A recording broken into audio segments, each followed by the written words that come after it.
My name is Emily, and at 26 years old, I never expected to be the center of attention at my father's lavish wedding. For years, he introduced me as just a security guard, with that slight grimace that made it clear he wished I had chosen a more prestigious career. But everything changed that day when what I do for a living suddenly mattered more than anyone could have imagined. The look on his face when someone shouted my name and pointed to the television screen is something I will never forget. If you are watching this video right now, I would love to know where you are from. Drop it in the comments section below. Hit that like button and subscribe to hear more stories about family relationships that take unexpected turns. My father, Richard Williams, built his life around status and appearances.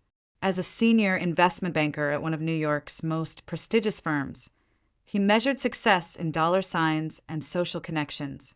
Our home in the suburbs was immaculate, our vacations were extravagant, and our family photos were perfectly staged for his office desk. But beneath that polished exterior, our relationship was always strained by his impossible expectations. I was 12 when my parents divorced. My mother, Audrey, had finally had enough of his constant absence and emotional distance. She was a kindergarten teacher who valued compassion over competition, and their values had grown too far apart. The custody arrangement meant I spent weekdays with Mom in her modest apartment and weekends in Dad's sleek penthouse overlooking Central Park. Those weekend visits became increasingly tense as I grew older and began making my own choices. Dad had my life mapped out, prestigious university law school, then joining one of his friends' firms.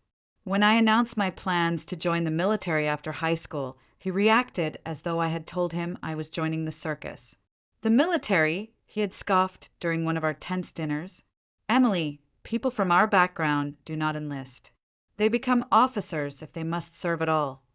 I enlisted anyway. For years in the Army taught me discipline, leadership, and most importantly, that I had a passion for security and protection. After my honorable discharge, I used my GI Bill to get a degree in criminal justice while working part-time as a campus security officer.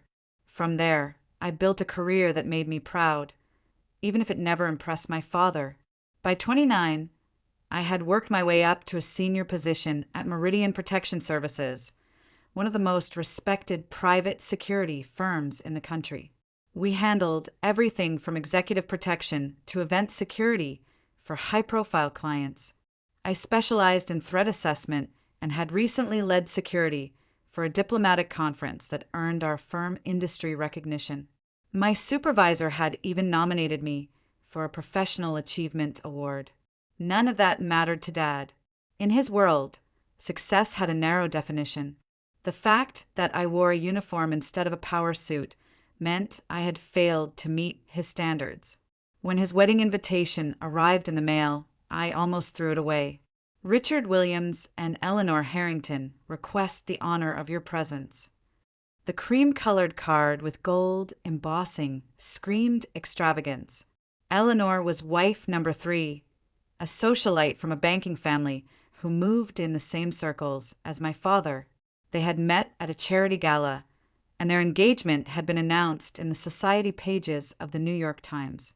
"You should go," my friend Alicia urged when I showed her the invitation over coffee. "Maybe this time will be different." "Different how?" I stirred my latte absently. "He will introduce me as his disappointment of a daughter who chose to be a security guard instead of a lawyer." "Then prove him wrong," Alicia said. "Show up looking amazing. Be polite but confident, and do not let him make you feel small." Shopping for wedding attire with Alicia turned into an all-day event. We finally settled on a navy blue dress that was elegant without being flashy, paired with simple silver jewelry. Looking in the mirror, I felt a flutter of hope. Maybe this time he would see me as the accomplished professional I was, not the daughter who had disappointed him. The night before the wedding, I called Mom for moral support. "Just remember, honey," she said, "his inability to appreciate your choices is his failure, not yours. You have built a life that makes you proud, and that is what matters." I held on to those words as I packed my overnight bag for the weekend at the luxury resort where the wedding would take place. Deep down, a small part of me still hoped for reconciliation, for some sign that my father could see my value beyond the career path I had chosen. It was that glimmer of hope that made me pack the invitation, book the train ticket, and prepare to face the judgment that awaited me. What I could not have known then was how dramatically this wedding weekend would change everything between us. The Rosewood Resort sprawled across 30 acres of manicured gardens and pristine beach.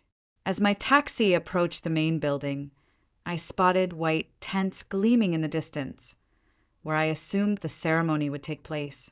Even from afar, I could see the elaborate floral arrangements and crystal decorations catching the midday sun. The lobby buzzed with wedding guests checking in, many of whom I recognized from Dad's social circle. Women in designer sundresses with perfectly highlighted hair, men in tailored casual were discussing stock options and real estate investments. I felt instantly out of place despite my carefully chosen outfit. "Emily," my father's voice carried across the lobby. He approached with Eleanor on his arm, both of them looking like they had stepped out of a luxury lifestyle magazine. "You made it." His greeting was polite but distant, a quick cheek kiss that barely made contact.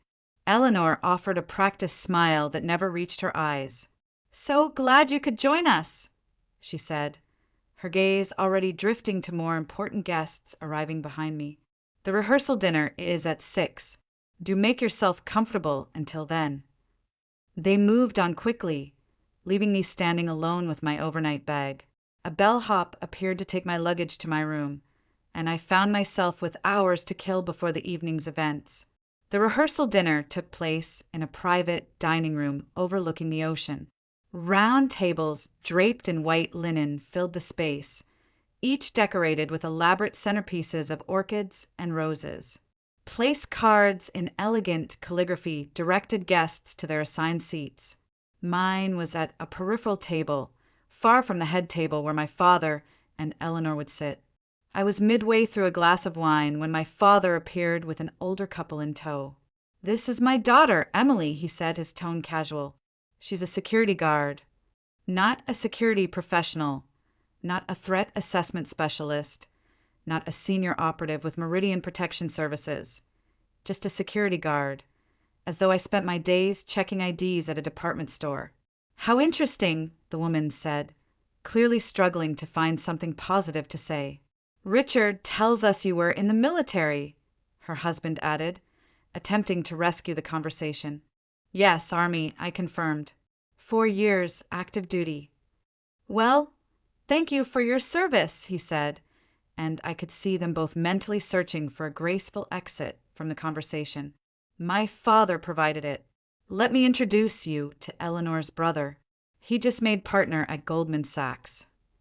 As they walked away, I overheard the woman whisper, "A security guard?" With Richard's connections, she could have been anything. This scene repeated itself throughout the evening. Each introduction followed the same pattern. "My daughter Emily, she's a security guard." Sometimes he would add, "She chose a different path," with a slight shrug that communicated volumes of disappointment. By the time dinner was served, I had been introduced to at least 15 people, each time reduced to my job title, stripped of all context and accomplishment. Each introduction chipped away at my resolve to stay for the entire weekend. During the main course, I escaped to the restroom and texted Alicia. This was a mistake. He's introduced me as just a security guard to everyone. Her reply came quickly. "Remember why you're proud of what you do. His opinion doesn't change your value." When I returned to the dining room, I found myself seated next to the event photographer, perhaps the only person there working in a service capacity like me. "Tough crowd," he commented quietly, nodding toward the table where my father held court. "You have no idea," I replied. "I overheard one of your introductions," he admitted. "For what it's worth, security is way more important than what most of these people do.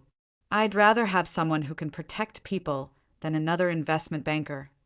His kindness nearly brought me to tears. I managed a smile and thanked him for the support. As the evening wore on, I retreated further into myself, sipping water instead of wine to stay clear-headed. I contemplated leaving first thing in the morning, skipping the wedding entirely. The thought was tempting, but something kept me there, perhaps stubborn pride or the tiny hope that tomorrow might somehow be different. What I didn't know then was how different it would be, though not in any way I could have imagined. The wedding day dawned sunny and clear. The ceremony was scheduled for 4 in the afternoon, with cocktails and a reception to follow. I spent the morning avoiding the wedding party, opting instead for a long walk on the beach and a quiet lunch on my room's balcony. By 3:30, guests were beginning to gather in the garden, where rows of white chairs faced an elaborate floral arch. I slipped into a seat in the back row, exchanging polite nods with strangers who had no idea who I was. Better that way, I thought, than another humiliating introduction. It was during the pre-ceremony bustle that I first noticed something off. Working in security trains you to spot anomalies, things that don't quite fit the pattern. A catering staff member caught my attention, not because of any dramatic behavior, but because of subtle inconsistencies. His uniform fit poorly compared to the others, and he seemed unfamiliar with standard service protocols. More tellingly, his eyes constantly scanned the crowd in a pattern I recognized from my training, not as someone looking to serve guests, but as someone assessing targets. At first, I tried to dismiss my concerns. Professional hazard, I told myself. I see threats everywhere. But the nagging feeling persisted as I watched him speak briefly with 2 other staff members, both displaying the same alertness that seemed out of place for catering personnel. I discreetly moved closer, positioning myself near a service entrance where I could observe without being obvious. The man I had first noticed disappeared inside, and, against my better judgment, I followed at a distance. The service corridor led to a kitchen area bustling with actual catering staff. The man I was following slipped through quickly and entered a storage room at the far end. I waited, pretending to be looking for a restroom when a kitchen worker glanced my way. Minutes later, the storage room door opened, and I ducked behind a large cart of glassware. The suspicious man emerged with the 2 others I had seen earlier. They spoke in hushed tones, but I managed to catch fragments of their conversation. Rich pickings estimated $2 million in jewelry alone after the vows during the champagne toast for more coming through the east entrance. My blood ran cold.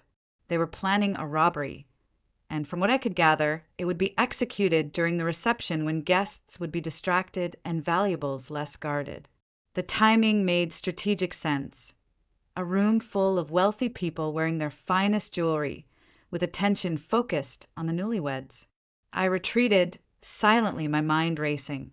My immediate instinct was to call the police, but I needed more information first.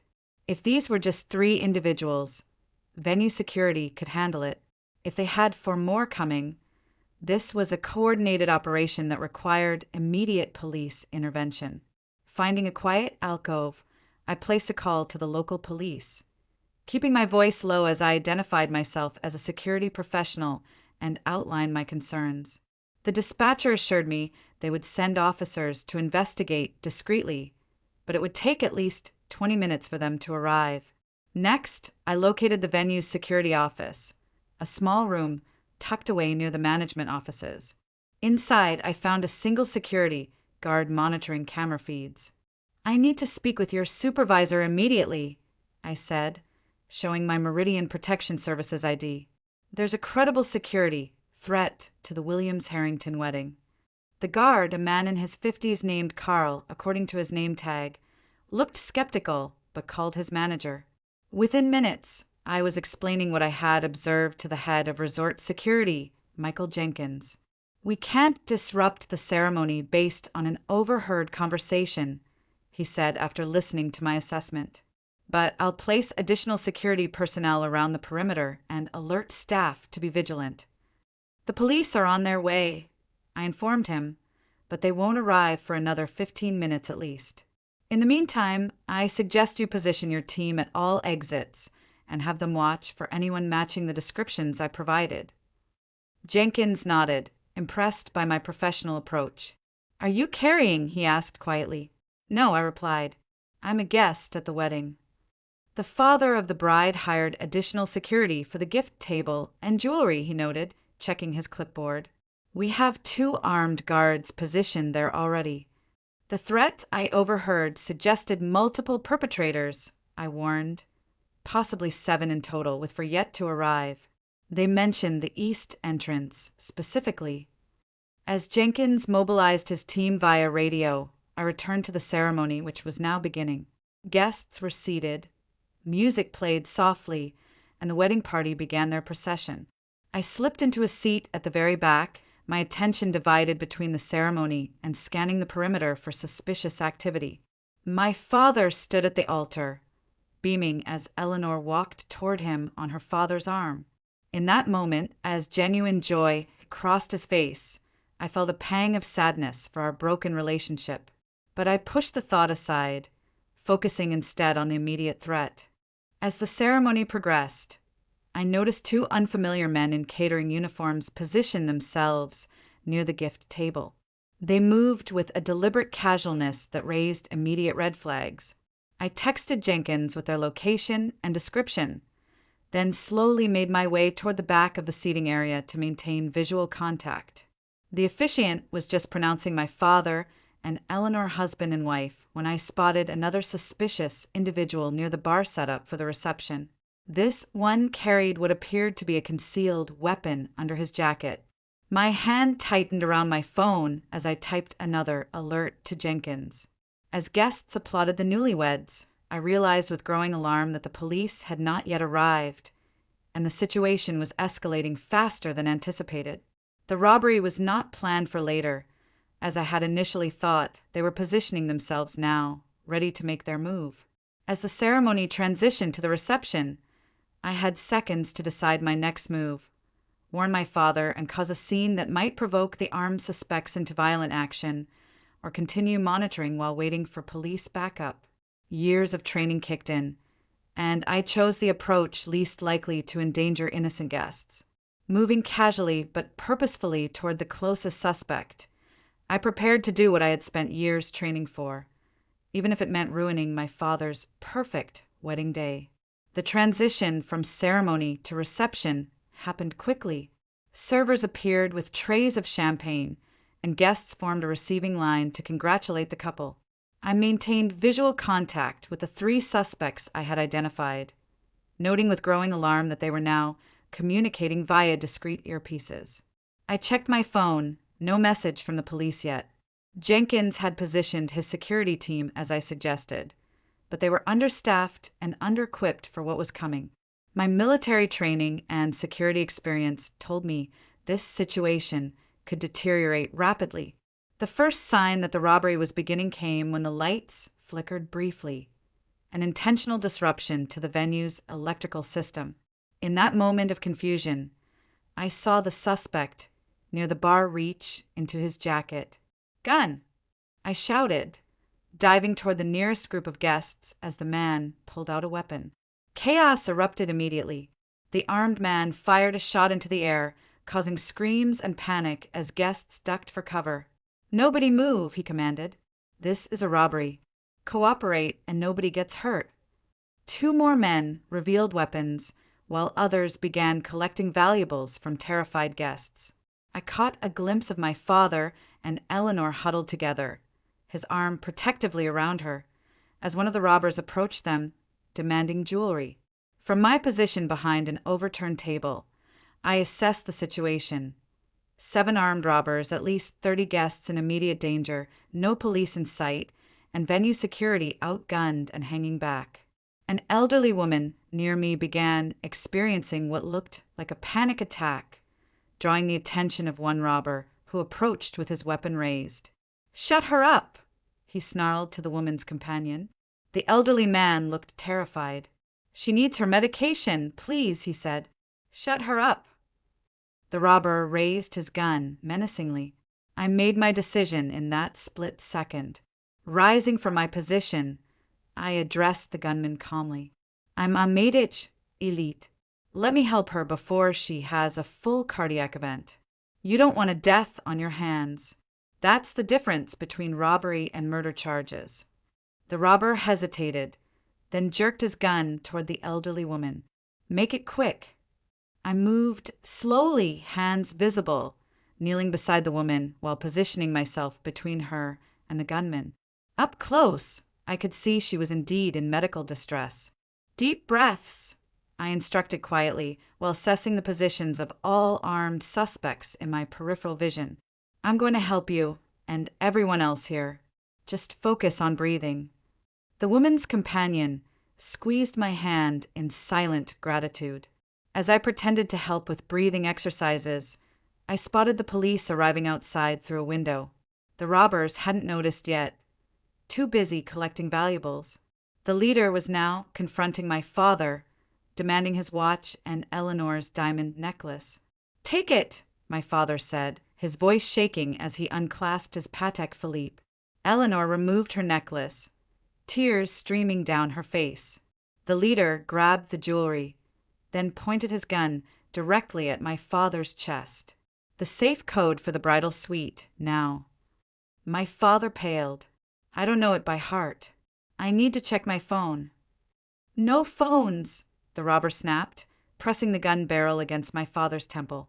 Something inside me snapped at the sight of my father so vulnerable. Whatever our differences, I couldn't watch him die. I caught the eye of the venue's security chief across the room and gave him a subtle nod. He understood my signal and readied his team. There's a master list of codes at the front desk, I called out, drawing the leader's attention away from my father. I work here. I can get it for you. The leader turned, suspicious. You work here doing what? Security, I said, rising slowly to my full height. I know the resort protocols. As hoped, the leader approached me, drawn by the prospect of easier access to the resort's secure areas. As he came within range, I made my move. Years of combat training took over. In one fluid motion, I disarmed him, using his momentum against him to take control of his weapon while simultaneously striking a precise blow to his solar plexus. He doubled over, gasping for air as I secured his gun. His accomplice reacted immediately, firing in my direction. I felt a searing pain in my upper arm but maintained my grip on the leader, using him as a shield while calling out to the security team. Now!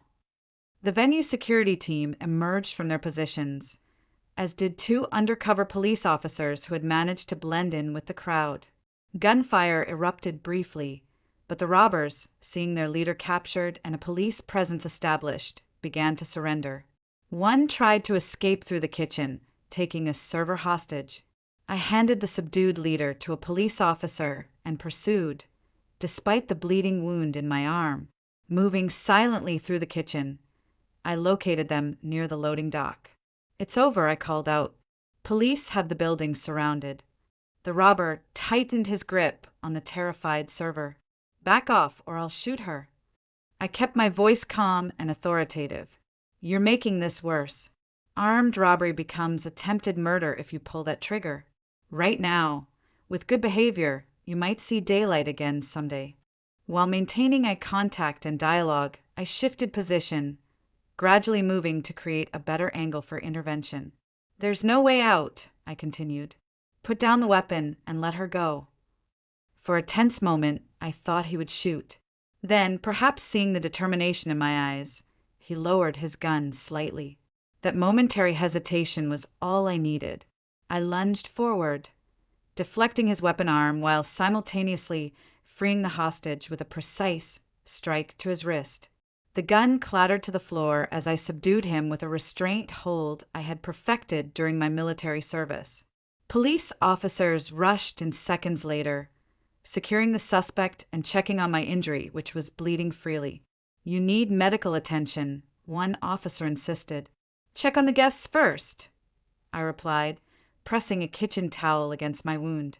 There's an elderly woman who needs medical assistance in the reception area. Making my way back to the main hall, I found the scene secure. Police had all suspects in custody, and paramedics were attending to guests. My father stood with Eleanor, both looking shell-shocked as they spoke with a detective. When my father saw me, his face registered shock at the blood soaking my dress sleeve. "Emily, you're hurt."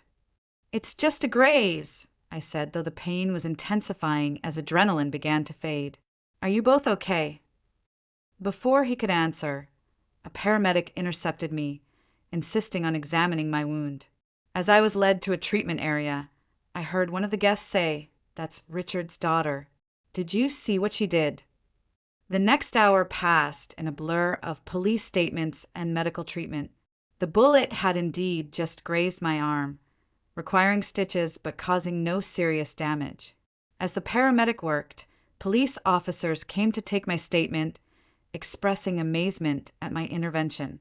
"If you hadn't identified the threat and acted when you did, this could have been a massacre," the police captain told me.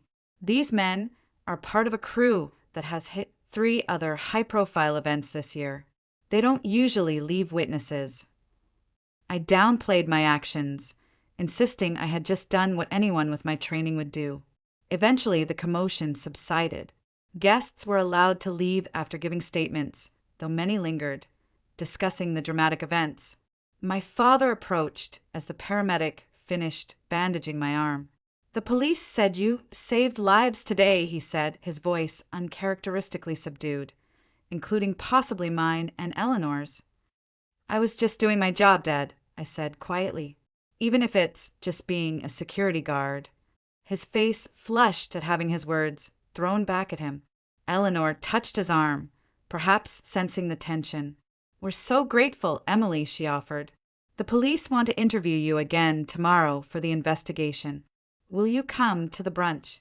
Exhausted and emotionally drained, I agreed simply to end the conversation. All I wanted was to shower, change out of my bloodstained dress, and sleep. The reception was obviously canceled, the venue now a crime scene being processed by forensic teams. As I left, a local news crew was setting up outside, interviewing shaken guests about the attempted robbery. I slipped past them unnoticed and returned to my room alone. I awoke the next morning to my phone buzzing with notifications. My arm throbbed as I reached for it, memories of the previous day flooding back as I read through the messages. Alicia had texted multiple times after seeing early reports of the incident on the news. My boss at Meridian had called twice, leaving messages asking if I was okay and saying the company was incredibly proud. There were even messages from former military colleagues who had somehow heard about what happened. The most surprising notification was a voicemail from my mother. "Honey, I just saw what happened on the morning news. Call me as soon as you can. I'm so proud of you, but so worried too." I had avoided the reporters yesterday, but apparently the story had still made headlines. I turned on the television in my hotel room and found a local channel already running the story. "Breaking news! Attempted armed robbery at luxury resort, wedding foiled by security expert. 7 suspects in custody after dramatic intervention by wedding guest. Identified as security professional Emily Williams."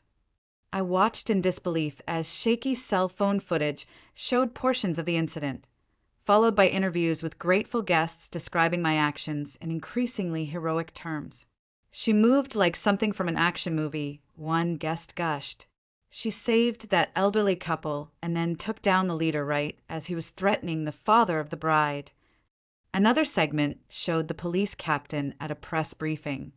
The quick thinking and courageous actions of Miss Williams prevented what could have been a tragic outcome.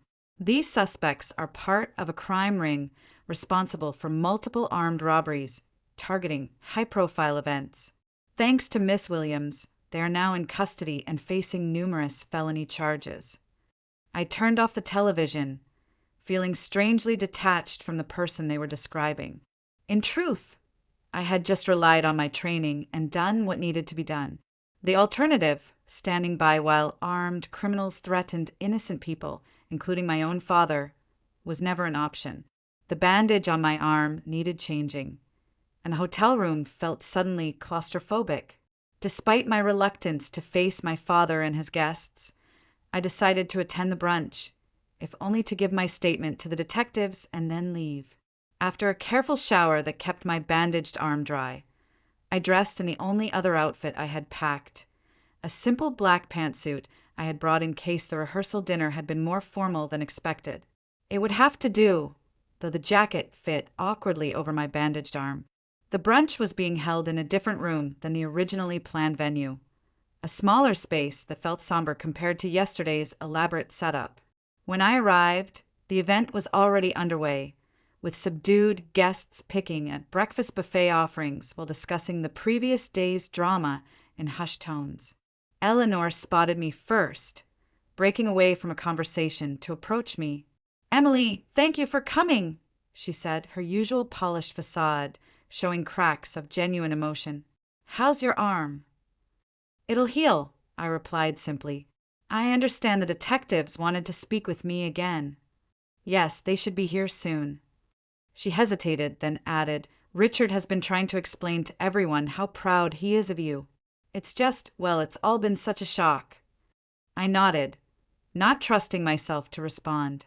After years of dismissal, my father's sudden pride felt hollow, a reaction to public acclaim rather than genuine appreciation of who I was. As I made my way to the buffet, picking up a cup of coffee, I had no appetite for actual food.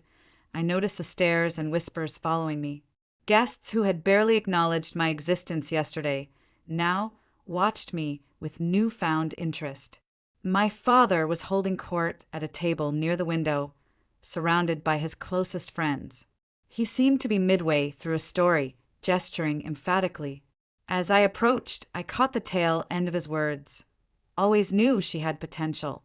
That military training really paid off, didn't it?" I paused, coffee cup halfway to my lips. Was he actually trying to take credit for my actions, implying he had supported my military service when he had actively opposed it? Before I could decide whether to confront him, a staff member approached to inform me that the detectives had arrived and were waiting to speak with me in a private room. Grateful for the interruption, I followed her out. The interview with the detectives was straightforward. They needed additional details for their investigation and wanted to confirm certain timeline elements. They informed me that all 7 suspects were in custody and that evidence in their vehicle had linked them to 3 previous armed robberies at high-end events. "You'll likely be called to testify when this goes to trial," the lead detective explained. "And there's already talk about a civilian commendation from the department." I thanked them, but downplayed the suggestion of any award. I was just doing what I'm trained to do. "Well, not everyone with training acts when the moment comes," the detective replied. "From what we've gathered, you saved lives yesterday." When I returned to the brunch, I intended to make a quick exit. I had given my statement, made an appearance, and saw no reason to prolong what was already an uncomfortable situation. My father, however, had other ideas. "There she is," he called out as I entered, drawing all eyes in the room to me. The hero of the hour. I forced a polite smile, uncomfortable with the attention. My father approached, putting an arm around my shoulders in a show of affection that felt foreign after years of distance. "I was just telling everyone how you've always had this protective instinct," he said loudly enough for nearby tables to hear. "Remember when she was 10 and stood up to that bully at school? Always looking out for others, my Emily." The selective memory and revisionist history were too much. I carefully extracted myself from his grasp. "Dad, I should really get going. I have a train to catch." "Nonsense. You can't leave yet. People want to hear about your security work now." The way he said security work was different than before, not dismissive but almost boastful, as if my career had suddenly become acceptable now that it had made him look good by association. I was saved from having to respond by a commotion near the bar area of the room. Someone had turned up the volume on the television mounted on the wall, which was showing a breaking news segment. "We have more details on yesterday's dramatic foiling of an armed robbery at the Rosewood Resort," the news anchor was saying. "The security expert who intervened has been identified as Emily Williams, a decorated military veteran currently employed by Meridian Protection Services." The screen switched to show a professional headshot of me from Meridian's website, followed by security camera footage of the incident that someone had obviously provided to the media. There I was, moving with decisive purpose as I disarmed the lead robber and coordinated with security personnel. A hush fell over the brunch as everyone turned to watch. The news segment continued with interviews from law enforcement and security experts praising my actions and professional assessment of the threat. Then came something I hadn't expected. Footage of me pursuing the final suspect through the kitchen and resolving the hostage situation, captured by the venue's security cameras. I hadn't realized anyone had recorded that part of the incident. As the footage played, someone across the room exclaimed loudly enough for everyone to hear, "Holy, she's on the news!" All eyes swiveled from the television to me, standing frozen near the doorway. I watched my father's reaction as he stared at the screen, his champagne glass slipping from his fingers and shattering on the floor. The sound seemed to echo in the sudden silence of the room. The news anchor continued. According to police, this criminal organization has been targeting high-profile events for months. Sources close to the investigation tell us the jewelry and valuables they had already collected from guests at yesterday's event were valued at over $300,000 before Williams intervened. As the segment ended, the room erupted in conversation, with guests pointing between me and the television in amazement. My father remained rooted to the spot, champagne pooling around his expensive shoes, his expression a complex mixture of shock, embarrassment, and something that might have been the beginning of genuine respect. In that moment, everything changed, not because I needed or wanted his approval, but because for the first time he was seeing me as I truly was, professional, capable, and valuable on my own terms, not his. The broken champagne glass seemed to break something in the room's atmosphere as well. The polite society veneer cracked open, and suddenly everyone wanted to speak to me. Guests who had barely nodded hello the previous day now approached with effusive praise and questions about my work. "Is it true you were decorated in the military?" one of my father's business associates asked. "You work for Meridian. They handled security for the governor's inaugural ball, didn't they?" Another questioned. "The news said you spotted the threat before anything happened." "How did you know?" a woman in expensive pearls inquired. I answered politely but briefly, increasingly uncomfortable with the tension. This was not how I had imagined this weekend going. I had prepared myself for dismissal and disappointment, not for becoming the center of attention. My father hadn't moved from his spot by the broken glass, though someone had come to clean up the mess. Eleanor stood beside him, whispering something in his ear as he continued to stare in my direction. "If you'll excuse me," I said to the group that had gathered around me, "I need to speak with my father." As I approached him, I saw something I had rarely witnessed in my entire life. Richard Williams at a loss for words. He opened his mouth, then closed it again, uncharacteristically uncertain. "Dad," I said simply. "Emily," he replied, his voice unusually rough. "I didn't realize the news report said you're up for a civilian bravery award, apparently." "So I've heard," I confirmed, though that was never my intention. "And you work for Meridian. They're the top firm in the industry." "Yes, for 3 years now. I mentioned it at Christmas dinner last year, but you were discussing the stock market with Uncle Robert." He had the grace to look embarrassed. "I see." Eleanor squeezed his arm. "Richard, perhaps you and Emily should talk privately." He nodded, motioning toward a small alcove away from the main brunch area. As we walked, I noticed the room had divided its attention between us and the television, which was now showing follow-up coverage about the foiled robbery. "The news is saying you saved lives," my father said once we were relatively alone, including mine and Eleanor's. "I did what needed to be done," I replied evenly. "I've been," he hesitated, searching for words, "too uninformed about your career." Uninformed. I couldn't help the edge that crept into my voice. "Dad, you've been actively dismissive. You introduced me as just a security guard to everyone at this wedding." He winced. "I didn't understand the nature of your work." You never asked, I pointed out. Not once in 7 years have you shown any interest in what I actually do. You decided my career was beneath you, and that was that. He looked genuinely surprised. I thought you were working minimum wage security jobs, mall security, or nightclub bouncer work. And that would make it okay to dismiss me, to make me feel small in front of your friends. The question hung between us. On the television, visible over his shoulder, they were now showing my professional biography: Army veteran, criminal justice degree, specialized training in threat assessment and VIP protection, leadership role at one of the most prestigious security firms in the country. My father's eyes followed mine to the screen. You protect important people, he said slowly, as if realizing something for the first time. Yes, among other things. Important people like me, he continued, the irony not lost on either of us. Yes, Dad, people exactly like you. The weight of that statement settled over us. For years, he had dismissed my career as insignificant, yet it was precisely that career that had saved him and everyone he cared about from a potentially deadly situation. Before he could respond, a resort staff member approached us. Miss Williams, there are some media representatives asking to speak with you.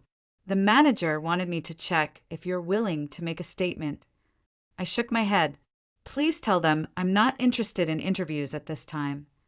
After the staff member left, my father looked at me with newfound curiosity. You don't want the publicity. It could be good for your career. My career is doing fine without it, I replied. I didn't intervene yesterday for recognition. Then why did you? He asked, and I was surprised to hear genuine interest in his question. Because it was the right thing to do. Because people were in danger. Because it's what I'm trained for. I paused, then added more quietly, and because, despite everything, I would never stand by and watch you get hurt. Something shifted in his expression then, a softening around the eyes that I had rarely seen directed at me. Emily, I owe you an apology, not just for yesterday, but for years of misunderstanding. It was a start, though misunderstanding hardly covered the years of dismissal and disappointment. Before I could respond, the television volume suddenly increased again as someone turned it up to hear the latest update.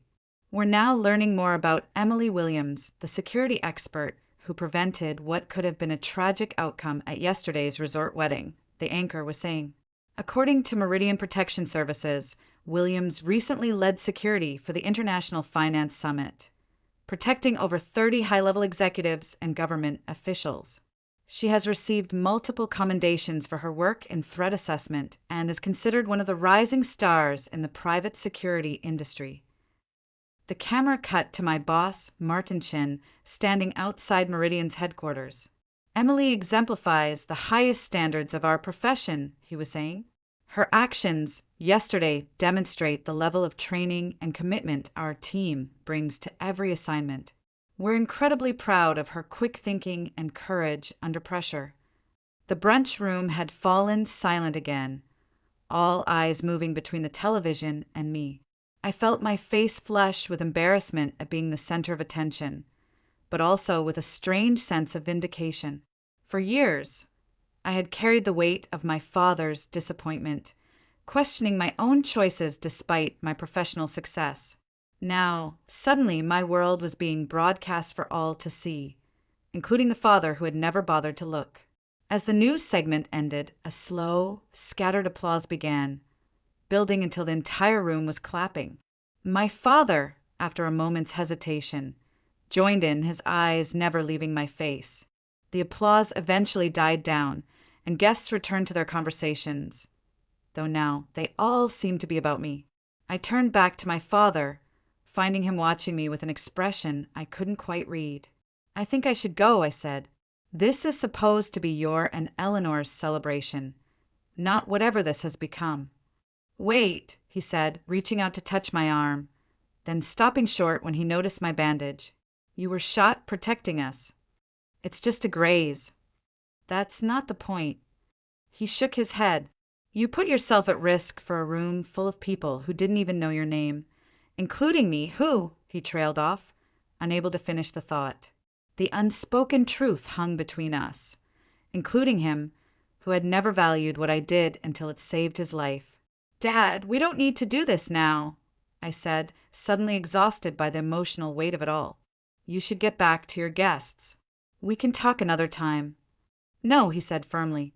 We've put off this conversation for too long already. I've put it off. He glanced around at the crowded room. But you're right. This isn't the place. Will you meet me this afternoon before you leave? Just the two of us. I hesitated, then nodded. Text me when and where. As I turned to go, my phone buzzed with an incoming call. It was Martin, my boss at Meridian. I excused myself and stepped out to take the call. Emily, are you okay? He asked immediately. I just saw the full news report. I'm fine, I assured him. Minor injury, but nothing serious. The company wants to issue a formal statement about your actions. The phone has been ringing off the hook with media inquiries and, more importantly, new client interest. What you did is exactly what we train for, but rarely get to demonstrate so publicly. I sighed. I understand, but I'd rather not become the face of the company over this. I respect that, Martin said, but there's something else. The CEO wants to meet with you when you get back. Between us, I think there's a promotion coming your way. Your actions reflected everything Meridian stands for. After ending the call, I stood in the hallway, processing everything. In the span of 24 hours, my entire relationship with my father had been upended. I had become a minor news story, and my career appeared to be taking a significant leap forward. It was a lot to take in. But as I had learned both in the military and in my security work, sometimes the most important moments come when we least expect them. The question now was what to do with this one. My father texted me to meet at a quiet bar on the resort's top floor, away from the remaining wedding guests. When I arrived, he was already there, sitting alone at a corner table overlooking the ocean. 2 untouched drinks sat on the table. Club soda with lime, he said, nodding to one of the glasses as I approached. I remembered you don't drink on duty, and I figured with everything that happened. Thank you, I said, surprised by the thoughtfulness. It was a small thing, but significant, coming from a man who had rarely paid attention to my preferences. We sat in awkward silence for a moment before he spoke. I watched more of the news coverage after you left. They interviewed some security expert who explained exactly what you did, how you recognized the threat pattern, how you positioned yourself strategically, how you used minimal force to maximum effect. He shook his head in wonder. It was like hearing about a stranger, except it was my daughter. That's the problem, Dad, I said quietly. I've never been a stranger. I've been right here. You just never looked. He flinched, as if I had struck him. I deserve that. This isn't about what you deserve, I replied. It's about recognition, basic human recognition of who I am and what matters to me. He nodded slowly. I always thought I knew what was best for you, the path that would give you the most opportunities, the most security. Financial security isn't the only kind of security, I pointed out. And following someone else's dream is never as fulfilling as pursuing your own. I see that now. He took a deep breath. Yesterday, when that man had a gun to my head, do you know what I thought about? Not the firm, not the stock portfolio, not the vacation homes. I thought about you and your mother, and how I had wasted so much time on things that suddenly didn't matter at all. I remained silent, letting him continue. And then there you were, stepping up, taking control of a situation that had professional security guards backing away. You were magnificent, Emily, not because you were on the news or because people are calling you a hero, but because you were completely yourself. Confident, capable, calm under pressure. He looked down at his untouched drink. I've never been prouder in my life, and I've never felt more ashamed of how little I've understood or supported you. The words I had longed to hear for years now landed with surprising weight. Part of me wanted to accept this sudden validation and move forward, but another part recognized the need for complete honesty if we were ever to rebuild our relationship. Dad, I appreciate that. I really do. But I need you to understand something. I didn't become who I am overnight. I didn't suddenly transform into someone worthy of your respect because I was on the news or because I prevented a robbery at your wedding. I've been this person all along, dedicated, skilled, committed to something I believe in. The only thing that changed was your perception. He nodded, accepting the truth of my words. You're right, and I can't take back the years of dismissal or the damage that caused. I can only tell you that my eyes are open now, and I'd like the chance to really know my daughter. The real one, not the one I imagined you should be. That would be a start, I acknowledged. Your mother always said you knew your own mind better than anyone, he admitted with a small smile. She told me years ago that fighting your nature would only drive you away. She was right about that, as she was about many things. The mention of my mother brought a question to mind. Have you spoken to Mom since yesterday? Yes, briefly. She called after seeing the news. His expression softened. She reminded me, rather forcefully, that she's been attending your professional awards ceremonies for years without me. I couldn't help but smile, imagining my mother's forceful reminder. There's one more thing I need to say, my father continued, his tone serious again. Thank you, not just for what you did yesterday, but for being who you are despite my lack of support. That takes a kind of strength I'm only now beginning to appreciate. The sincerity in his voice touched something deep inside me. For the first time in our conversation, I felt the wall between us begin to truly crumble. In the weeks that followed, my life changed in ways both expected and surprising. The footage of the incident went viral, leading to a flood of media requests that I mostly declined. Meridian Protection Services did promote me, placing me in charge of a new division focused on event security and threat assessment training.